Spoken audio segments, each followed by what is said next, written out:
আসসালামু আলাইকুম রহমতুল্লাহি বারাকাতুহু। আমি সোহেল ইউর ফ্রেন্ড। আমি কথা না বাড়িয়ে মূল আলোচনাতে চলে যাচ্ছি যে মিস্টার অ্যাশমোফারে গতকাল লাইভে কি বলেছে আমি এটাই ক্লিয়ার করতেছি শর্টকাটে। উনি বলেছেন যে এই প্ল্যাটফর্মে প্রবেশ অধিকার ছিল অত্যন্ত কঠিন। প্রায় এখানে 6 লক্ষেরও বেশি লোক আবেদন জমা দিয়েছিল, কিন্তু সেখান থেকে ধাপে ধাপে ছাঁটাই করা হয়েছে। কেমন করে? 6 লক্ষের মধ্যে প্রথমে অর্ধেক ছাঁটাই করা হয়েছে, মানে 3 লক্ষকে রাখা হয়েছে। 3 লক্ষের মধ্যে থেকে আবার 60,000, 60,000-এর মধ্যে থেকে 10,000, তারপর 2,000, 6,000, 1,000, এভাবে কমাতে কমাতে সর্বশেষ এসে শুধুমাত্র 60 জন ব্যক্তিকে সিলেক্ট করা হয়েছে। আমার মনে হয় যাদের বেশি টিম ছিল এই টিমটাকে প্রাধান্য দেওয়া হয়েছে। যেমনটা ধরুন 1 থেকে 5 বা 10,000-এর মধ্যে যাদের টিম রয়েছে তাদেরকে সিলেক্ট করা হয়েছে। যেমনটা ধরুন এলসি মেম্বার, কয়জন এলসি মেম্বার রয়েছে বা তাদের নিচে যারা রয়েছে যাদের হাজার হাজার টিম, এই কয়েকজনকে সিলেক্ট করা হয়েছে। আমার মনে হচ্ছে এভাবে বেছে বেছে। এখন অনেকেই বলতে পারেন শুধুমাত্র 60 জনকে সিলেক্ট করলেন কেন? তাহলে আমরা বা এটার কি প্রয়োজন ছিল? মিস্টার অ্যাশমোফারে বলেছেন যে এটা গুণের উপর জোর দিয়ে বাছাই করা হয়েছে, পরিমাণের উপর নয়। যে আমরা যত সংখ্যক লোককে লিঙ্ক দিব বা এই পরিমাণটি বাড়াবো তাহলে আমাদের কাজের গতি বৃদ্ধি পাবে, এটা নয়। এটা দেখেছে যে কার কত গুণ রয়েছে বা কার কি ক্ষমতা রয়েছে পরিচালনা করার জন্য বা টিমকে নিয়ন্ত্রণ করার জন্য, এরকম 60 জনকে তিনি বেছে নিয়েছেন। তো ওই 60 জনকে সিলেক্ট করা হয়েছে তাদেরকে এই মাসের মধ্যে লিঙ্কটি দেওয়া হবে। ওই 60 জন এই মাস থেকেই ভিক্টর ইতিহাস এই প্ল্যাটফর্ম ব্যবহার করা শুরু করবেন। এখন আমাদের প্রশ্ন আরেকটি, তাহলে ওই 60 জন ছাড়া কি আর আমরা যেতে পারবো না সেখানে? এটাও মিস্টার অ্যাশমোফারে ক্লিয়ার করে দিয়েছেন যে তিনি বলেছেন যে 60 জনকে এখানে নেওয়া হয়েছে তাদের সাহায্যে, যে 60 জনকে লিঙ্ক দেওয়া হবে বা প্রথম যে 60 জন রয়েছে তাদের সাহায্যে পরবর্তী যোগ্য সদস্যকে বাছাই করা হবে। অর্থাৎ উনি আরও ক্লিয়ার করেছেন এখানে যারা আগে থেকে নেগেটিভ ছিলেন, নেগেটিভ কথাবার্তা বলেছেন, এগুলোকে বাদ দেওয়া হবে। যে 60 জনকে নেওয়া হচ্ছে এই 60 জনের কাজ একটাই, যে যোগ্য কে কে রয়েছেন তাদেরকে আবারও লিঙ্ক পাঠাবে। বুঝতে পারছেন? তারা ওদের মাধ্যমেই ওখানে আবারও প্রবেশ করবে।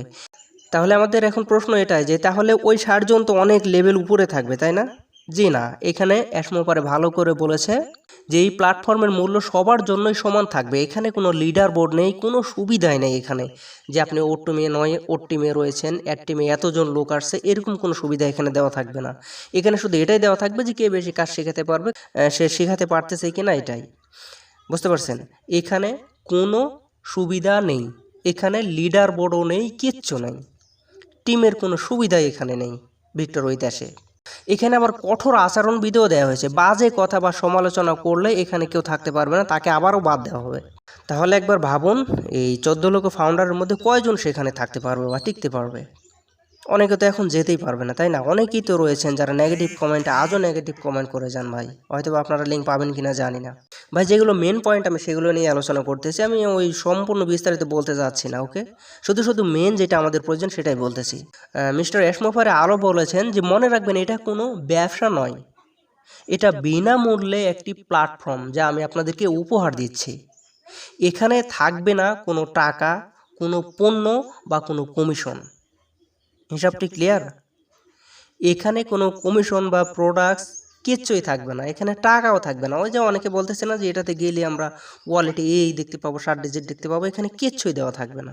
এখানে কোনো টাকা থাকবে না, পণ্য থাকবে না, কমিশন থাকবে না, কিচ্ছুই থাকবে না। কার টিম বড়, কার টিম ছোটো, কে আগে ঢুকলো, কে পরে ঢুকলো, এগুলো কিচ্ছুই এখানে ভেদাভেদ করা হবে না। এখানে শুধু একটাই টার্গেট যে যার মাধ্যমে আসুক না কেন সবাই কাজ শিখতেছে, সবাই সমান লেভেল, এখানে কোনো লেভেলের ছোট বড় নেই। ওকে, আশা করি এটা বুঝতে পেরেছেন।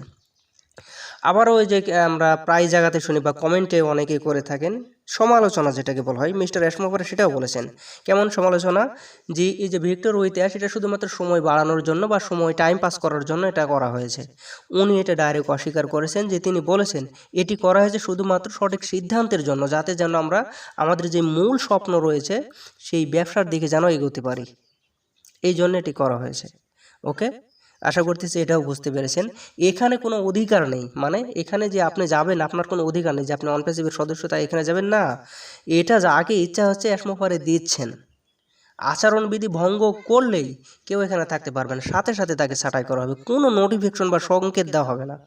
আপনি ওর ভিতরে ধরুন যে একটা লিঙ্ক পেয়েছেন, ঢুকেছেন, যদি আপনার যদি কোনো রিপোর্ট পায় বা কোনো যদি ভুল তথ্য দেখে আপনাকে সাথে সাথে সেখান থেকে বাদ দেওয়া হবে। মানে ওই যে আপনি যেই কাজটি করেছেন এটা যদি ধরা পড়ে, যেমনটা ধরুন ওর ভিতর থেকে একটি তথ্য আপনি স্ক্রিনশট বা কিছু করে বের করে বাইরে ছেড়ে দিয়েছেন, আপনাকে কোনো নোটিফিকেশনই দেওয়া হবে না, ডাইরেক্ট ওখান থেকে বাদ দেওয়া হবে। এটা একটি উদাহরণ দিলাম যে শুধু এটাই না, সেখানে অনেক কিছু মানে আচরণবিধি উল্লেখ করা হয়েছে, হয়তো বা ওর ভিতরে ঢুকলে আমরা সেগুলো পেয়ে যাব।